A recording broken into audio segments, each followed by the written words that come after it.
Direktorat Jenderal Badan Peradilan Umum Mahkamah Agung kembali menggelar pertemuan rutin Sarasehan Interaktif episode 12 pada Selasa 2 Desember 2025 di Ruang Command Center Ditjen Badilum, Jakarta.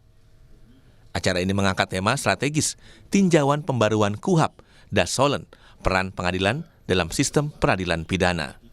Tema ini menjadi sorotan penting bagi aparat penegak hukum karena menghadirkan pembahasan mendalam mengenai Kitab Undang-Undang Hukum Acara Pidana atau KUHP baru yang telah disahkan. Dalam acara ini hadir sebagai narasumber utama yaitu Wakil Menteri Hukum Edward Omar Syarif Hiarie dan Ketua Muda Kamar Pidana Mahkamah Agung Prim Haryadi.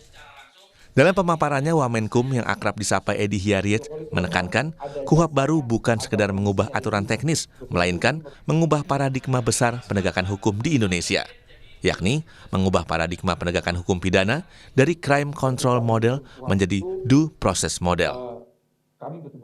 KUHP ini dia dari sisi akademik, dia merubah paradigma yang tadi dalam KUHP lama itu dia berasal dari crime control model.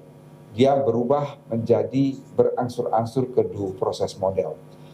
Sebenarnya due process model ini adalah sistem beracara yang berlaku secara universal di seluruh dunia.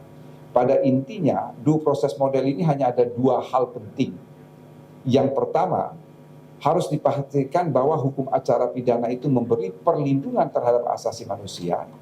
Dan yang kedua, ini yang lebih penting dari yang pertama, harus dipastikan bahwa aparat penegak hukum itu mematuhi hal-hal yang berkaitan dengan perlindungan HAM di dalam KUHP itu. Sementara itu, Ketua Muda Kamar Pidana MA, Prim Haryadi, mengapresiasi acara Perisai Badilum yang mengangkat tema mengenai KUHP baru. Prim Haryadi bilang meski transisi KUHP baru tidak akan mulus begitu saja, ia optimistis KUHP baru lebih baik daripada yang lama.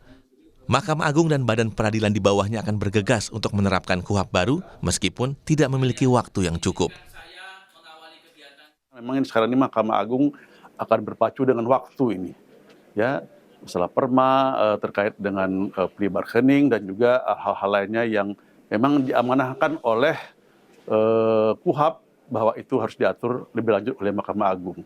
Bahkan bukan hanya perma bentuknya, di KUHP ini juga ada beberapa hal yang memerlukan peraturan pelaksananya, bahkan undang-undang, ada peraturan pelaksana dan juga teknis ya seperti peraturan Mahkamah Agung. Jadi inilah yang memang kita berpacu dengan waktu, karena waktu sudah pendek sekali. Mahkamah Agung akan segera membentuk tim Pokja.